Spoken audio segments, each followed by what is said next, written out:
오늘 내 평생에 가는 길이라는 제목으로 하나님 말씀 같이 나누도록 하겠습니다. 바나바와 사울 일행은 지금 제1차 선교 여행을 진행 중입니다. 안디옥 교회에 성령 하나님께서 말씀하십니다. 바나바와 사울을 따로 세우라라고 성령께서 말씀하시고요. 교회는 순종함으로 또 기도함으로 금식함으로 그들을 세워서 보내는데 성령께서 이 둘을 인도하셨다라고 말씀을 하시고 계십니다. 사도행전의 말씀입니다. 이들 가운데 마가는 바나바의 아주 조카이든지 아니면 바나바와 나이 차이가 많이 나는 사촌 동생이 마가입니다. 이들이 함께 갑니다. 첫 번째 여정이 어디였냐면 바로 바나바의 고향이었던 구브로였습니다. 왜 처음이 구브로였는지는 우리는 말씀을 통해서 나누었습니다. 그리고 그 구브로에서 수많은 열매들이 있었겠지만 그 가운데서 서기오 바울이라는 사람, 어떻게 보면 로마의 총독입니다. 로마의 총독, 그 총독에게 복음이 들어가고 첫 열매를 사도행전에서는 이야기하고 있습니다. 구브로에서. 자, 그때 서기오 바울이죠.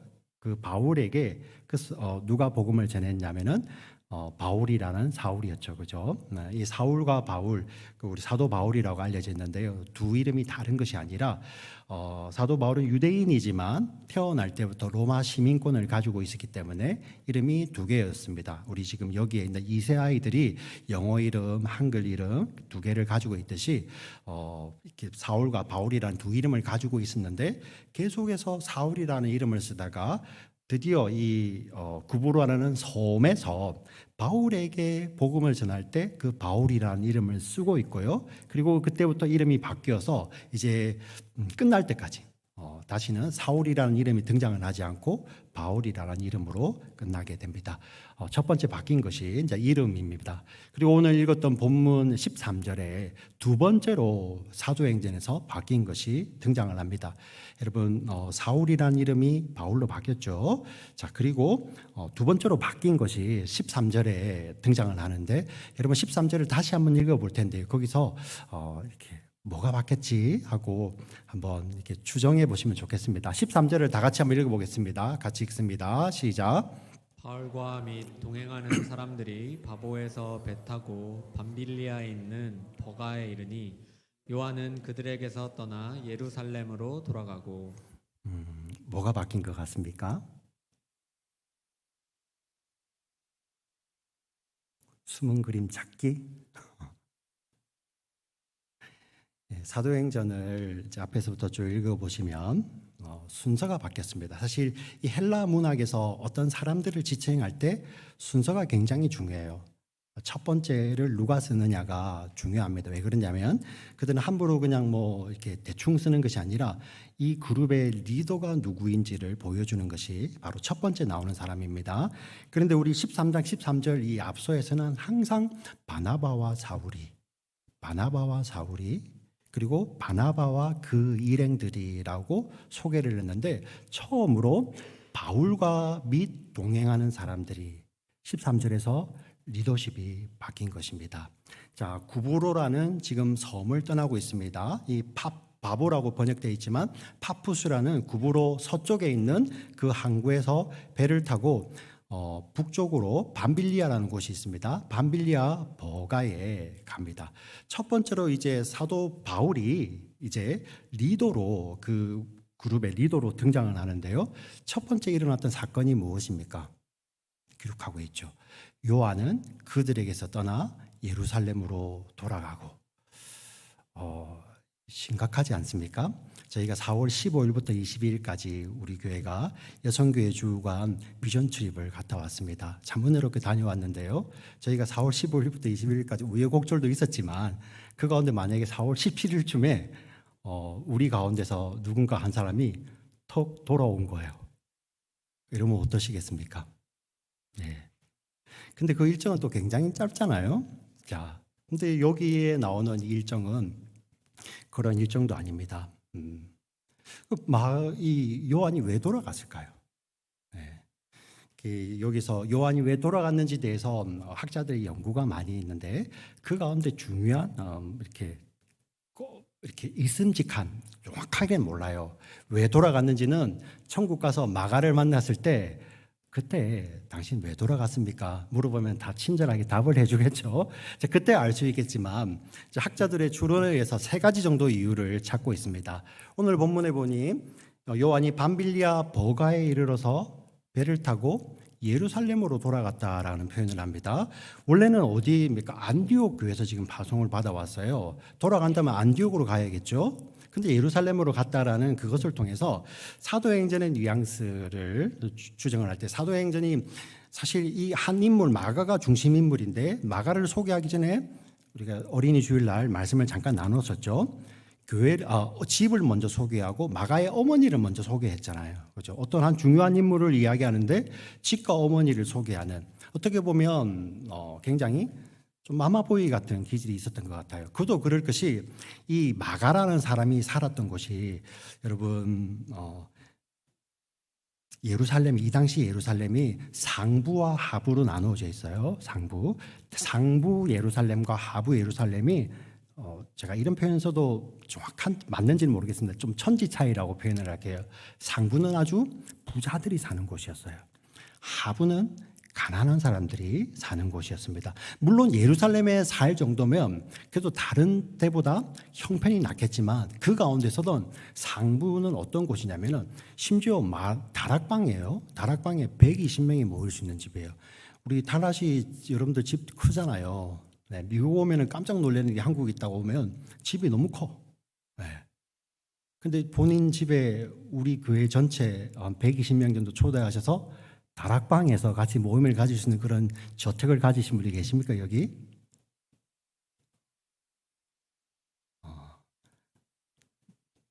손이 확 들고 싶은데 비밀의 저택. 마가의 집이 그 정도입니다. 그 정도. 네. 자, 그래서 이 학자들이 추정하기는 마가가 향수병, 이 굉장히 어려운 여정이거든요. 여러분 지중해 연안에 사실 아주 무더위, 습한 곳입니다. 거기에 딱 이르렀을 때 마가가 그것을 견디지 못하고 어머니 보고 싶어서 예루살렘으로 돌아갔다라는 그런 이유가 있습니다. 또 하나는 뭐냐면은 이 밤빌리아 버가에서 비시디아 안독이라는 곳을 가게 되는데요. 거리로는 약 120마일 정도 조금 더 됩니다. 120마일. 그런데 밤빌리아 버가는 바닷가예요. 해안가입니다. 그러면 해발이 거의 0에 가깝겠죠. 그죠? 근데 비시디아 안독은 해발 1000m가 넘어요. 1100m 정도 됩니다. 자, 0에서 1000m가 넘는 곳까지 이렇게 120마일을 완만하게 올라가도 사실 힘들잖아요. 오르막이 쉽습니까? 내리막이 쉽습니까? 여러분 산행 가보세요. 네. 자, 그런데 그렇게 되어 있는 것이 아니라 그 사이에 가운데 타우루스 산맥이라는 곳이 있어요. 그 타우루스 산맥은 이 산들이요 2,000에서 3,000m, 가장 높은 산은 3,000m가 훨씬 높아요. 평균 2, 3,000m 정도 되는 그런 산들로 이루어진 그 산맥이 있는데 지금 밤빌리아 버가에서 비시디아 안디옥까지 그 사이에 남쪽에서 북쪽으로 가는 그곳에 타우루스 산맥이 자리를 잡고 있어요. 예. 그 타우루스 산맥이 가장 낮은 곳도 2,000m가 높아요. 예. 그러면은 0에서부터 2,000m까지 올라갔다가 그리고 그 길을 다시 내려가는 거예요. 쉽습니까? 네. 그리고 그 당시에 그곳이 로마 그 제국 사이에서 굉장히 유명한 곳입니다. 산길에 강도가 많기로 유명한 곳이에요. 왜 그러냐면 여러분 팍스 로마나라는 말 들어보셨죠, 그죠?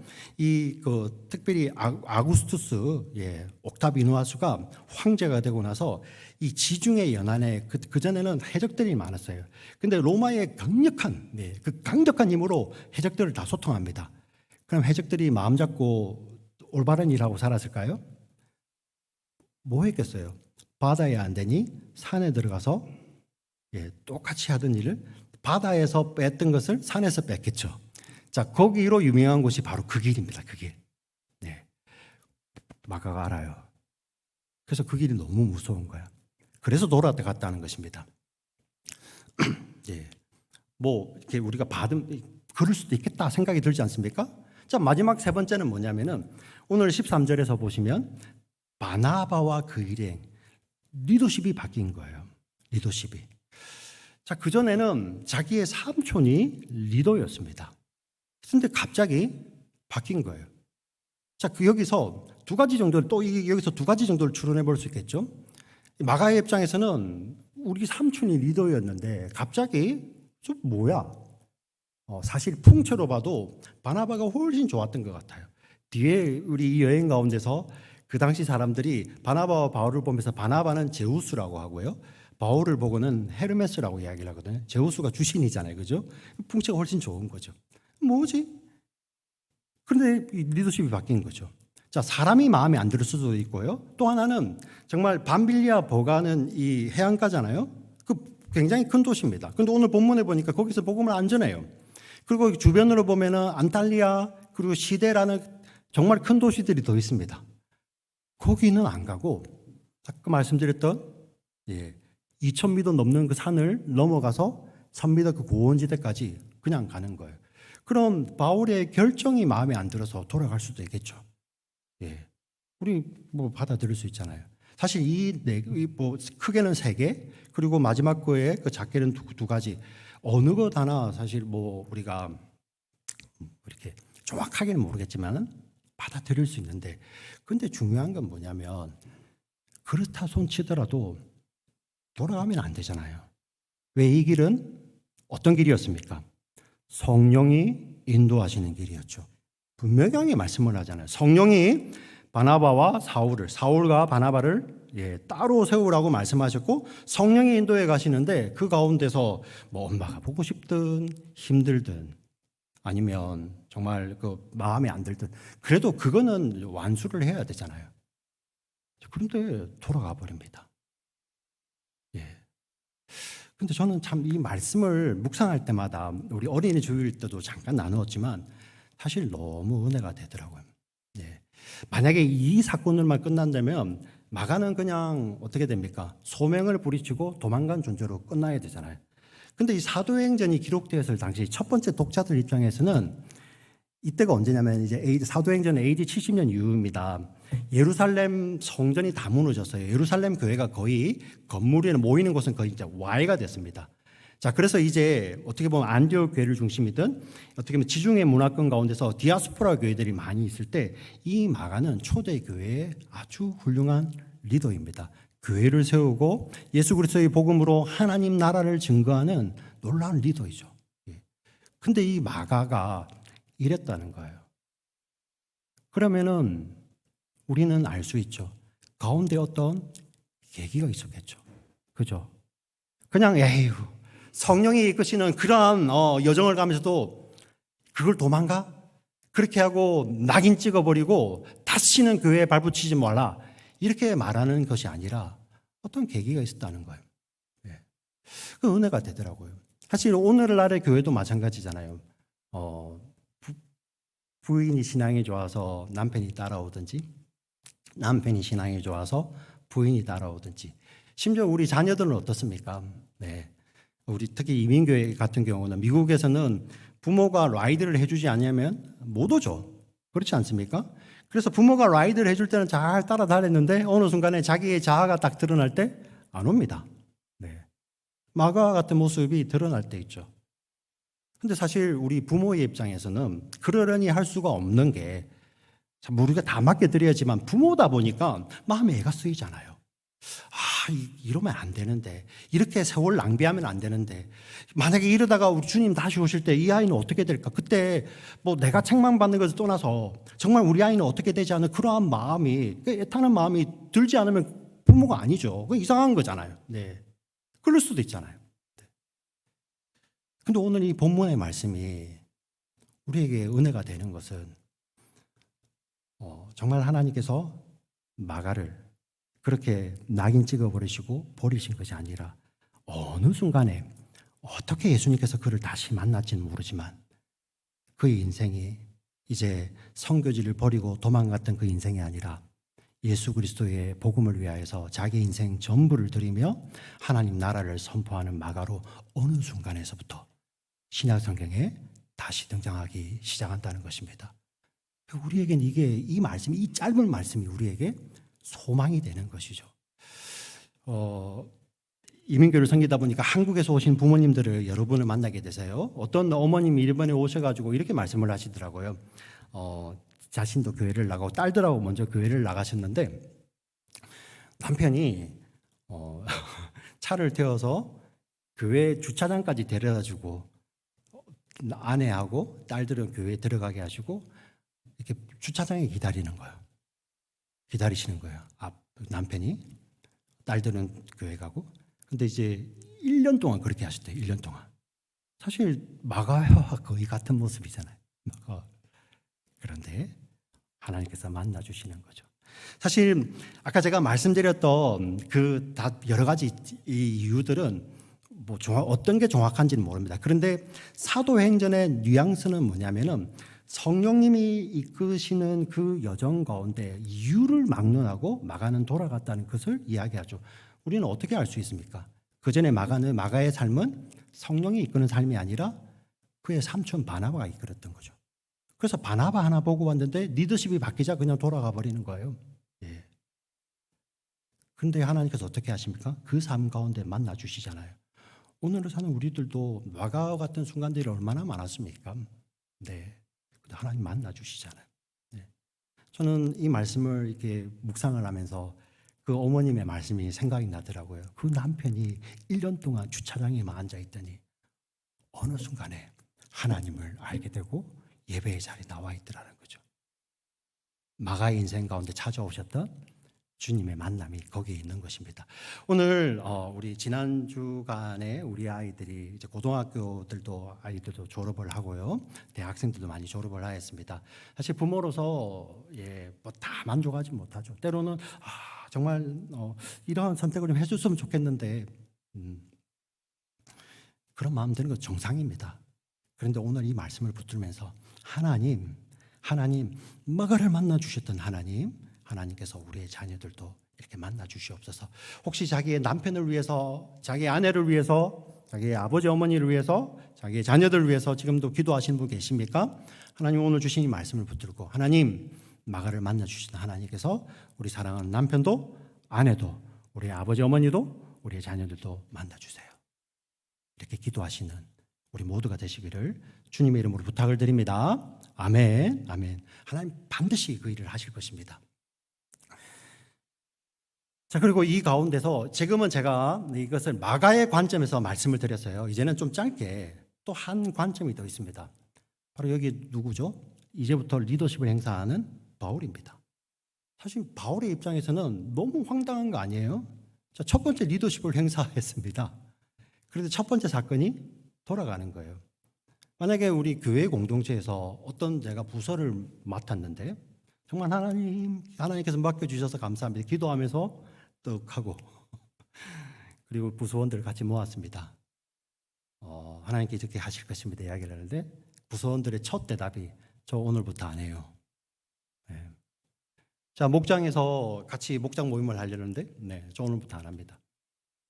사실 뭐 똑같은 거죠. 근데 이거는 더 뛰어난 게 여러분 바울의 입장에서는 그 마음에 뭐 그러려니 했겠습니까?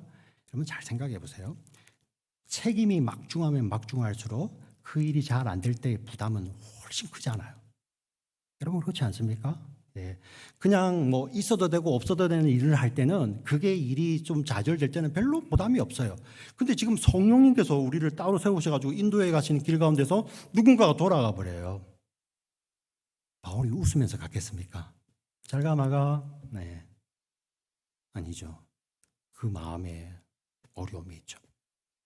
자, 그리고 우리가 여기 본문에서는 등장하지 않지만 이 여정을 걸어갔던 바울이 갈라디아라는 곳에 편지를 보내는데 지금 우리 본문에 나오는 비시디아 안디오 그리고 그 다음에 가는 것이 이고니온 그 다음에 가는 것이 루스드라 그리고 더베라는 곳이 있는데요.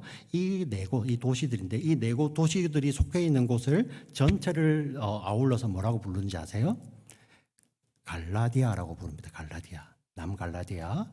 이 사도 바울이 가장 먼저 교회에 보낸 서신은 갈라디아서로 알려져 있습니다. 이 갈라디아서에 서신을 보냈는데 이 4장 13절 14절에 이런 표현이 있어요. 내가 여러분들을 처음 만났을 때를 기억하실 것입니다. 저는 그때 너무나도 마음이 사실 굉장히 두려웠죠. 왜냐하면 바울이 그때 아팠어요. 아파서 바울이 복음을 전하면서도 와, 이 사람들이 나의 아픈 이 모습을 보고 저게 무슨 복음이야. 여러분들 그런 때 있잖아요. 정말 복음을 전하고 싶은데 나의 형편을 봐, 우리의 모습을 봐, 우리 가정 형편을 봐, 내 모습을 봐, 내가 어떻게 복음을 전해. 바울이 이것 때문에 염려하는 거예요. 왜? 내가 복음을 전하지만 니나 똑바로 살아라. 너나 잘 돼. 왜? 복음의 유앙겔리온, 복된 소식이거든요. 아주 좋은 소식입니다. 그 좋은 소식을 전하는데 사람들이 듣는 모습이, 그런데 당신이 전하니까 나는 당신이 말하는 것에 설득력이 없어. 지금 그렇게 바울이 두려워하고 있어요. 혹시 나의 이 모습 때문에 복음을 업신여기진 않을까? 근데 이렇게 이야기합니다. 4장 13절 14절에 너희들이 마치 나를 하늘에서 온 천사처럼 그리고 마치 예수님처럼 나를 봐줬다. 사실 우리 목회자들도 늘 이런 마음입니다. 이 복음은 너무나도 대단한데, 너무나도 좋은데 복음을 전하는 우리의 모습이 너무나도 약하기 때문에 혹시라도 영광 가리지는 않을까, 그런 늘 두려움으로 서죠. 예. 그래서 말씀 30분 40분 전하는데 그게 그렇게 어렵나요? 말씀을 하시는데 늘 설교자는 그런 부담이 있는 거죠. 근데 갈라디아 사람들이 마치 그 설교자를 향하여서 예수님 보듯이 했다는 것입니다. 네.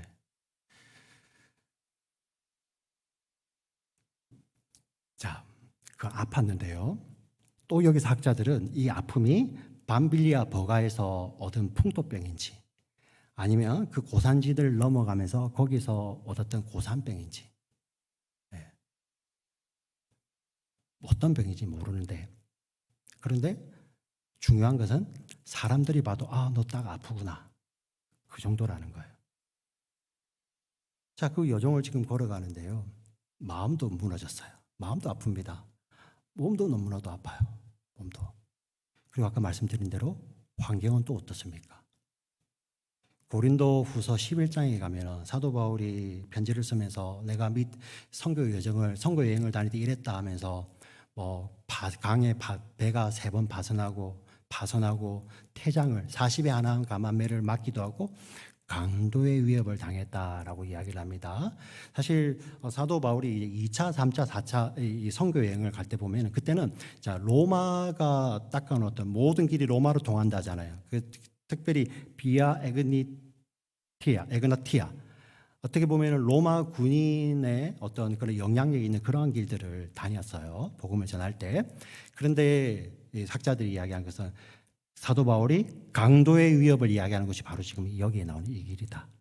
밤빌리아 버가에서 비시디아 안디옥까지 가는 그 길. 예.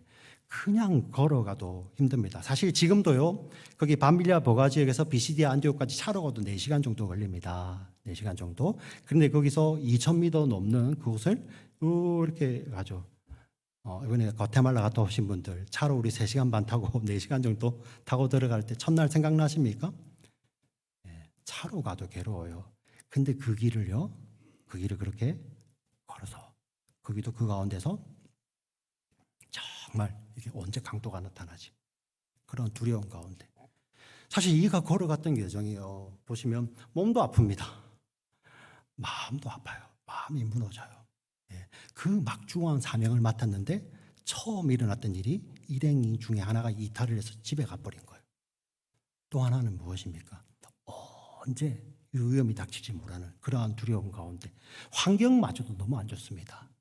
근데 오늘 본문에 보니 제가 이렇게 설명을 드렸지만 이 설명 이상으로 그 많은 것들을 경험했겠죠. 근데 다 생략하고 그냥 가서 안식일에 회당에 앉았는데 사람들이 회당장 중에 하나가 성경 말씀을 읽고 누가 말씀을 더 전해줄래 할 때 바울이 손들고 일어나서 사람들을 모으고 하나님의 말씀을 증거하죠. 특별히 그 당시에 회당에서는요, 말씀을 읽을 때는 서서 읽고요. 그 다음에 랍비의 권위를 가진 사람들은 가르칠 때는 앉아서 가르쳤습니다. 다시요. 하나님 말씀을 읽을 때는 서서 읽고요. 랍비의 권위를 가진 사람들을 앉아서 가르칠 때 그 가르침이 더 효과가 있고 왜? 더 자기의 어떻게 보면은 이제 그게 높은 거예요. 예. 말하는 사람의 크레딧이 높은 거죠. 근데 사도 바울은 가말리아 문화잖아요. 그리고 바리새인 중에 바리새인이잖아요. 얼마든지 앉아서 가르쳐도 돼요. 그런데 오늘 본문에 오시면 그런 거 다 생략하고 일어나가지고 다 모으고 복음을 막 전하잖아요. 도대체 이렇게 이 여정을 이렇게 심플하게 기록하고 이렇게 할 수 있는 바울의 이 원인은 무엇이었을까? 여러분 오늘 읽었지만 그 본문 가운데서 답이 있습니다. 답을 찾을 수가 있어요. 17절, 18절, 19절에 바울이 이스라엘 역사를 이야기하지만 단순히 역사를 이야기하시는 것이 아니라 그 역사를 주도하시는 하나님에 대해서 이야기를 하고 있습니다. 그 관점에서 17절, 18절, 19절을 같이 읽어보겠습니다. 같이 읽습니다. 시작. 네, 하나님이 우리 조상들을 택하시고 애굽 땅에서 나그네 된 그 백성을 높여 큰 권능으로 인도하여 내사 광야에서 약 40년간 그들의 소행을 참으시고 가나안 땅 7족속을 멸하사 그 땅을 기업으로 주시기까지 약 450년간이라. 자, 이 말씀 가운데서 동사 중심으로 읽어볼게요. 하나님께서 그의 백성들을 택하사 그들을 종되었던 땅에서 인도하여 내시고, 예. 그런데 큰 능력으로 인도하여 내셨다고 되어 있잖아요, 그죠? 그 큰 능력이 높이 들린 손이라는 의미의 원어적 의미는요. 높이 들린 하나님의 손으로 그들을 인도하여 내시고 광야에서 그들의 소행을 뭐 하시고 참으시고 광야에서 뭐 합니까? 40년 동안 그들이 원망하고 불평하고 시기하고 남 탓하고, 예. 안 한다고 돌아간다 하고 바가가 했던 것처럼 애굽으로 가야 돼, 돌아가야 돼. 근데 하나님 뭐 하셨다고요? 참으시고 그 다음에 가나안 7족속을 멸했다고 합니다. 대적들이죠. 예. 근데 특별히 가나안은 외부의 적이 아니라 가나안 약속의 땅이 내부의 적이죠. 우리의 대적들을 하나님께서 뭐 하시고요? 멸하시고요. 우리를 유혹하는 자들, 넘어지게 하는 자들. 예. 그게 외부로서 올 수도 있지만 우리 마음의 욕심일 수도 있잖아요. 누가 자신하겠습니까? 외부의 위험도 있지만 내부 안에서 있는 그런 욕심들도 있잖아요. 그 하나님께서 다 멸하시고 약속의 땅을 주시는 것이죠. 바울이 왜 이렇게 이야기를 할까요? 거기에 신앙 고백이 담겨 있기 때문입니다. 우리가 예수님께서 우리를 구원하셨다는, 하나님이 우리를 구원하셨다는 그런 구원 역사 관점에서 말씀을 읽게 되면 구약의 말씀이 구속사가 되는 것이죠. 바울이 지금 무엇을 이야기합니까? 하나님이 모든 것을 주도하셨다는 것이죠. 사도 바울의 인생도 마찬가지 아닙니까? 하나님께서 그를 택하시고 서신성마다 보낼 때 하나님께서 나를 어머니 뱃속에 있기도 전에 나를 택하셨다는 것을 그렇게 강조하잖아요. 하나님께서 나를 택하시고 나를 구원하셨는데 나의 삶은 어땠습니까? 네. 좌충우돌의 삶을 살았죠. 광야길을 지났던 이스라엘 백성처럼 어땠습니까? 예수 믿는 자들을 잡아 죽이고, 네. 스데반에 죽는데 앞장서고, 그런 좌충우돌의 삶을 살 때 하나님 어떻게 하셨다고요? 그를 참으셨죠. 예. 그리고 사도 바울이 예수님을 믿는 순간부터 그가 우리가 사도라고 이야기하지만 성인이 완전히 완벽한 성인이 되어버렸습니까? 아니요. 사도 바울이 이야기합니다. 나는 날마다 죽노라. 예. 내 내면의 가나안과 같은 욕심, 욕망들, 내 외적으로 유혹하는 것들, 넘어지게 하려고 하는 것들 얼마나 많이 있겠어요. 예. 그때마다 하나님께서 그 모든 제적들을 멸하시고 약속의 땅으로 인도하시죠. 약속의 땅, 하나님 나라로 인도해 가시는 것입니다. 자, 이 약속을 보증하시고 이 약속을 이루신 것이 바로 오늘 본문에 나오는 23절입니다. 23절의 말씀을 같이 읽겠습니다. 같이 읽습니다. 시작. 하나님이 약속하신 대로 이 사람의 후손에서 이스라엘을 위하여 구주를 세우셨으니 곧 예수라. 네. 하나님이 그 모든 구원을 주도하시고 하나님께서 광야 가운데서 이 반항하는 자들을 다 참아내시면서 그 약속을 이루어가 주도해 가시는 그 약속의 증표가 무엇이냐면은 바로 구주 예수님이에요. 네, 구주 예수님. 바로 이 고백이 있는 것입니다. 그런데 이것이 바울만의 고백일까요? 이 자리에 앉아 계신 우리의 고백 아닙니까? 저는 이 짧은 여정, 사실 밤빌리아 버가에서 비시디아 안디옥에 이르기까지 그 여정이 한 열흘 전후일 것입니다. 근데 저는 모든 이 여정 가운데서 우리 인생길이 그대로 보이더라고요. 여러분 그렇지 않습니까? 우리 인생길 걸어갈 때 아프기도 하죠. 여러분 아픈 거, 육체의 아픔 일부러 아프신 분 계세요? 원하신 분은 계십니까? 원하지 않아도 그런 일이 벌어지잖아요. 그렇지 않습니까? 정말 중요한 일을 앞두고 있는데 갑자기 아파요. 네, 그런 일도 있습니다. 우리 인생의 여정 가운데 여러분 마음이 아플 때 없습니까? 네. 관계가 틀어져서 아플 때도 있지만 심지어는 내가 잘 참지 못해서 아플 때도 있잖아요. 그렇지 않습니까? 내 내면에만 아니라 우리 또 외적인 유혹도 많아서 네. 그 몸도 아플 수도 있고요. 마음이 무너지고 아플 수도 있습니다. 환경은 또 어떻습니까? 하나님이 인도하시면 좋은 길로 갔으면 좋겠는데 너무나도 어려워요. 너무나도 고통스럽습니다. 예. 저희들 참 부끄러운 이야기지만 예. 저도 그 과테말라 가는데 그날 밤에 저녁에 뭐 과테말라 시티가 차가 밀리고 비행기가 연착하고 근데 그 하루에 일어난 거예요. 그런데도 막 우리 일행들의 그 어려움이 막 머리까지 막 올라오는 거죠.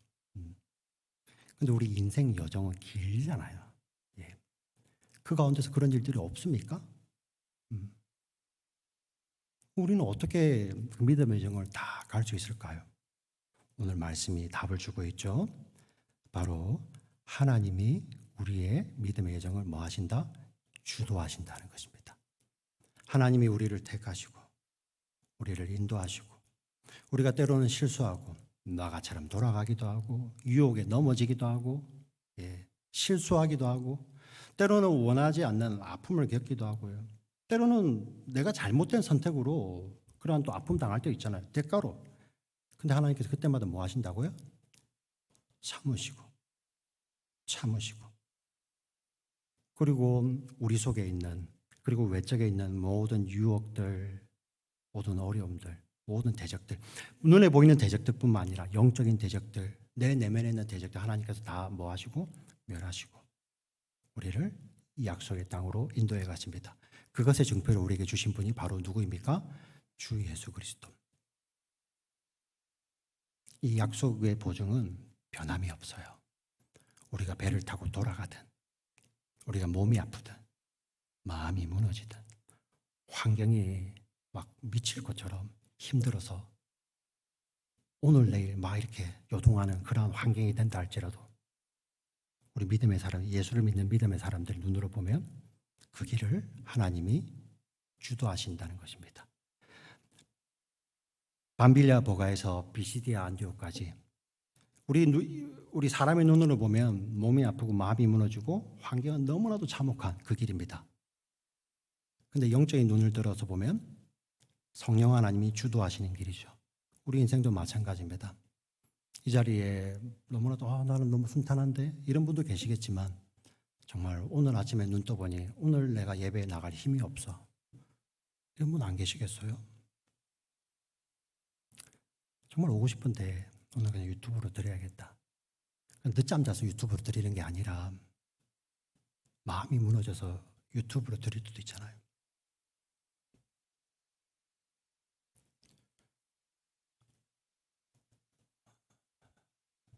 근데 우리가 어떻게 믿음의 여정을 완수할 수 있을까요? 우리가 뛰어나서 우리의 마음이 너무 다부져서 훈련이 잘 되어서 아니요. 확신할 수 있습니다. 하나님이 우리의 걸음을 우리의 인생을 주도하시기 때문입니다. 그 주도하신 하나님은 그 약속을 이루시기 위해서 당신의 독생자를 그 말도 안 되는 십자가에 내어주시고 심지어 그 하나님이 마귀의 조롱도 받으시잖아요. 마귀의 조롱. 창조주 하나님이 피조물의 조롱. 바울이 내가 몸이 아프니까 복음을 조롱하면 어떡하지 하는 그것을 뛰어넘는 창조주 하나님이 당신의 아들을 십자가에 내어주실 때 그 조롱 다 견디시고 아들이 죽잖아요. 그리고 그 아들이 살아나시잖아요. 왜? 하나님의 의로 그 의를 우리에게 나누어 주시고 우리를 저 영원한 의의 나라, 생명의 나라, 하나님의 사랑의 나라로 우리를 이끌어 가시는 그 믿음의 여정을 오늘도 지금 한순간도 하나님께서 주도하신 줄 믿습니다. 아멘. 아멘. 오늘 유튜브로 예배 드리시는 분도 마찬가지고 예배당에 계시는 분들도 마찬가지입니다. 우리 인생 아무리 다부지게 먹어도요, 마가와 같은 그런 순간 선택할 때도 있어요. 네. 근데 하나님께서 주도하신다는 걸 알 때 우리 안에는 그 후회가 회개로 바뀌게 되고요, 하나님 앞에 우리의 모든 것을 맡겨드리는 길이 되는 거죠. 오늘 이 자리에 계신 분들, 이 말씀을 받으신 분들도 그대로 여러분들의 삶이, 우리의 삶의 모든 순간들이, 걸어가는 모든, 내 평생에 가는 길 모든 순간들이 하나님이 주도하시는 그 구원의 길, 우리 개인의 구속사를 써내려가는 그런 그분의 이야기로 가득 찬 우리 모두의 삶이 되시기를 주님의 이름으로 부탁을 드리고 축원드립니다. 아멘. 살아계신 하나님 아버지 감사합니다. 참 우리의 인생길을 돌아보니 몸이 아플 때도 있었고 마음이 무너질 때도 있었고 그 환경이 너무나도 어려워서 정말 어디로 가야 될지 이리저리 방황할 때도 있었고요. 그리고 또 광야와 같은 길을 지나면서 또 하나님 앞에 원망도 하고 또 다른 사람 원망도 해보고 불순종도 해봤던 그러한 길들로 점철되어 있는 우리의 인생을 하나님 앞에 다시 한번 돌아봅니다. 그러나 감히 하나님 앞에 기도할 수 있는 것은 그러한 인생마저도 참으시고 그 높으신 팔로 인도하시고 또 모든 대적들을 소멸하시고 우리를 약속의 땅으로 인도해 가시는, 하나님 나라로 인도해 가시는 우리 구원의 하나님께서 우리의 삶을 주도하시기 때문에 오늘 하루도 저희들 다시 힘을 내어 일어섭니다. 하나님, 저희들 일어서게 하여 주시고 우리 주변에 있는 우리 사랑하는 남편, 아내, 우리 자녀들, 우리가 기도하는 부모님들, 또 기도하는 우리 모든 믿음의 형제들, 그 삶도 하나님께서 주도하여 주시옵소서. 오늘 우리 교회에 모인 모두들이 정말 앞으로 우리 인생 여정 어떻게 될지는 모르지만 그 모든 인생 가운데 하나님께서 주도하심을 믿고 믿음의 여정을 걸어갈 수 있는 우리 모두가 될 수 있도록 주여 인도하여 주시옵소서. 살아계신 우리 구주 예수 그리스도의 이름으로 기도드립니다. 아멘.